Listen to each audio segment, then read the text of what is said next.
All right, okay. All right. Oh, my days, I forgot to count. Oh, my days. Oh, my, it's too easy.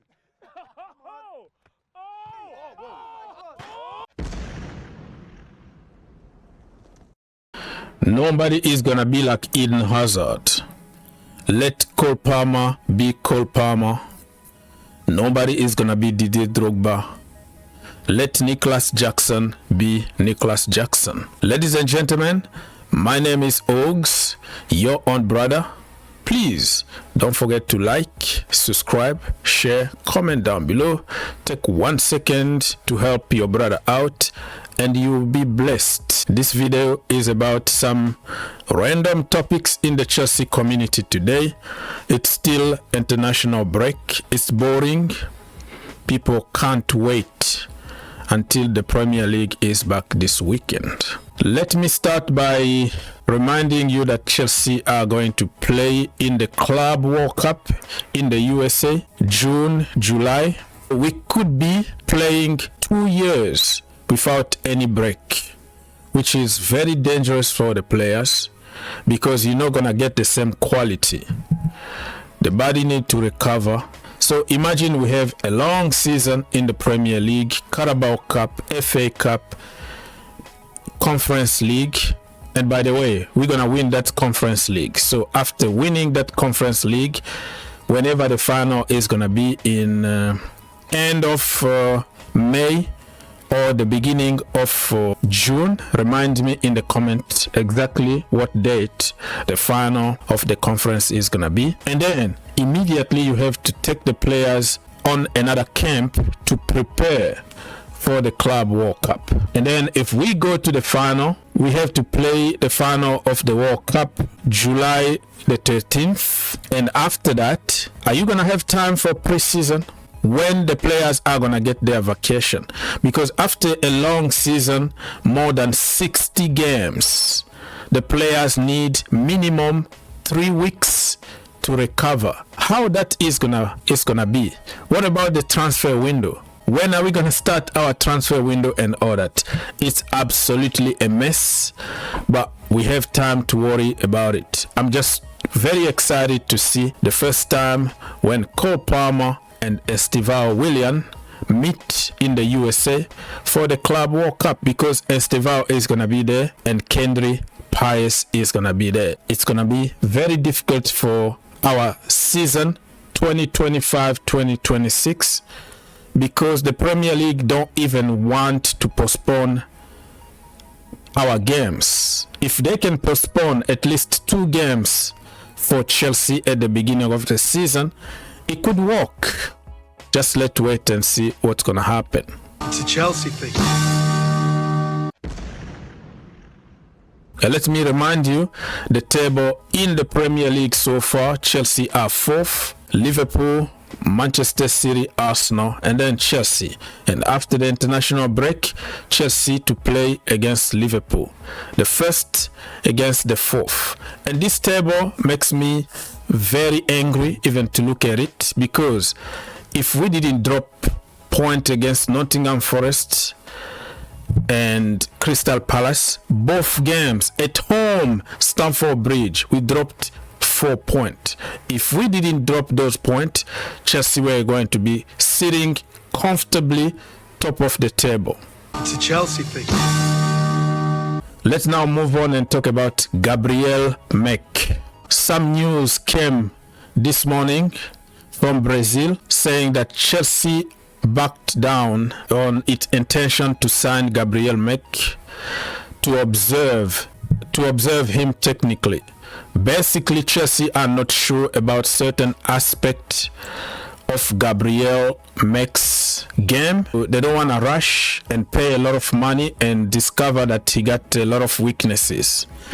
What I can say about this is that in this age, 15, 16 years old, you don't know how good or bad you're gonna be when you grow up. So you have to gamble. Development is not linear. Development for young players is always going to be up and downs. It's not exact science. You win some, you lose some. So nobody can tell me with precision right now that Gabriel Mec is the next Neymar, the next Mbappe. We all guess and we have to take risks. If the price is good and his statistics are good, you can take a risk. And also the other problem I have is Chelsea are going to pay 25 million for Gabriel Mec. And they have Cobham Messi, Ibrahim Rabaj. The guy is on fire in the academy level. 40 games, 52 goals, 60 assists, 112 GA. The guy is on fire. He's been compared with Messi and all that. But like I said, in this age, you don't know how good or bad he's gonna be when he grows up. But you can tell that the guy got a great future. And kids like this, we don't give them a chance, and we're gonna go out there and spend 25 million, 40 million on another kid that we don't know how good or bad they're gonna be at Chelsea Football Club. Another kid that we just lost, his name is Rio.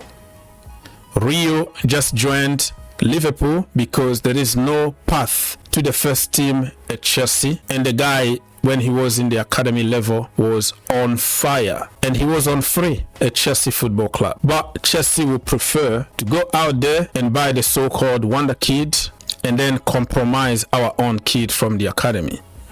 And listen, I don't have any problem with selling our academy product or letting them go, but you have to make sure that you bring people, you bring players who are better than them. And I don't think there are so many out there who are better than our own academy product.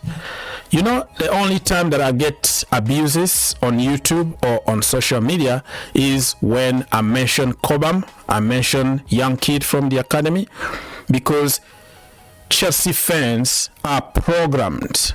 The mind is set. They say Chelsea is about buying players and not developing players. So for 20 years, everybody think every other average kid, average player from another team is a baller just because you cost 100 million, and everybody from England or Cobham is a flop and we have to hate them. So unintentionally, we created tribalism and division and discrimination. We hate the local boys, we hate Cobham boys without knowing that we hate them.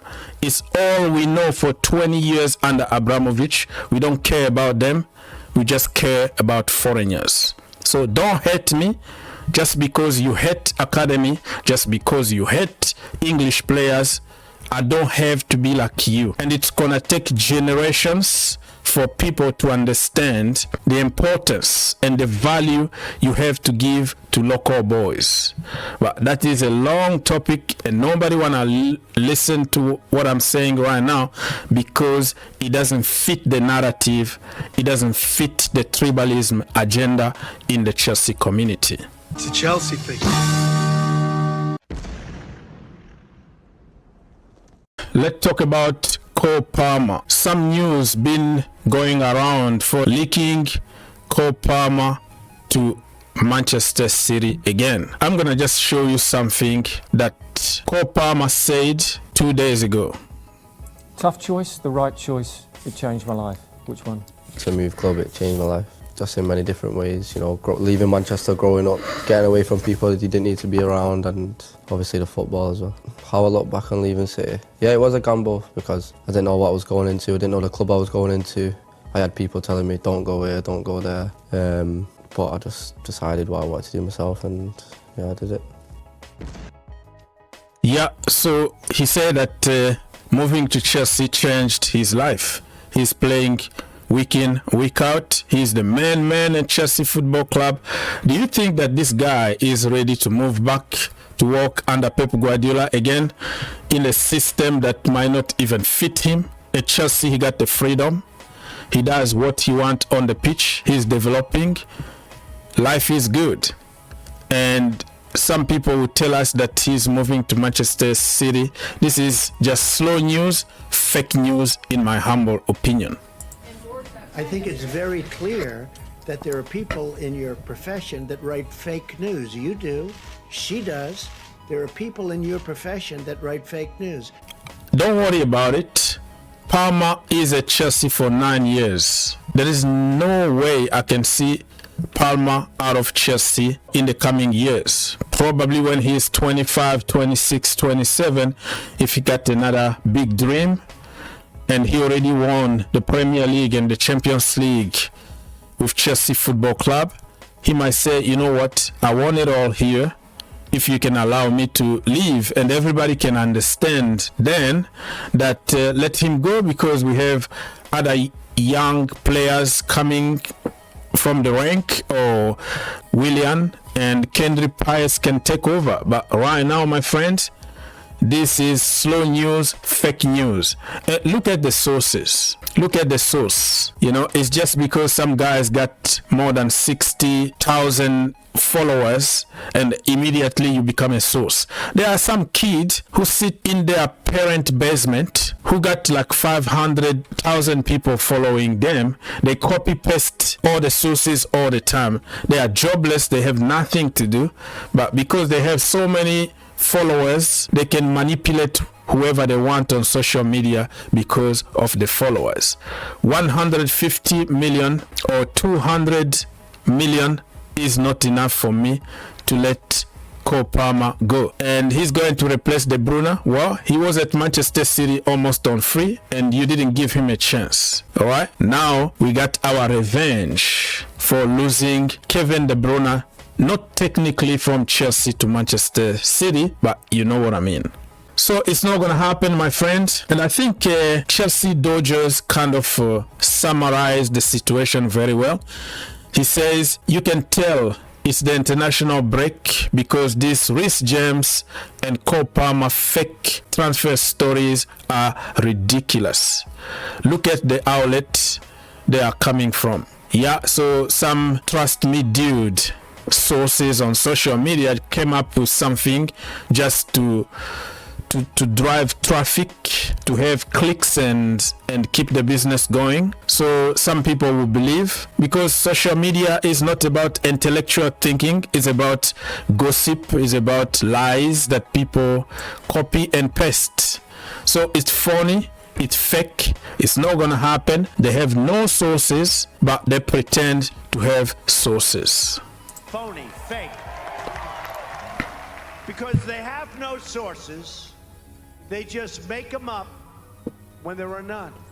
I saw one story recently where they said 9 people have confirmed. There are no 9 people. I don't believe there was 1 or 2 people. 9 people. And I said, give me a break, because I know the people. I know who they talk to. There were no 9 people, but they say 9 people. And somebody reads it, they think, oh, 9 people, they have 9 sources.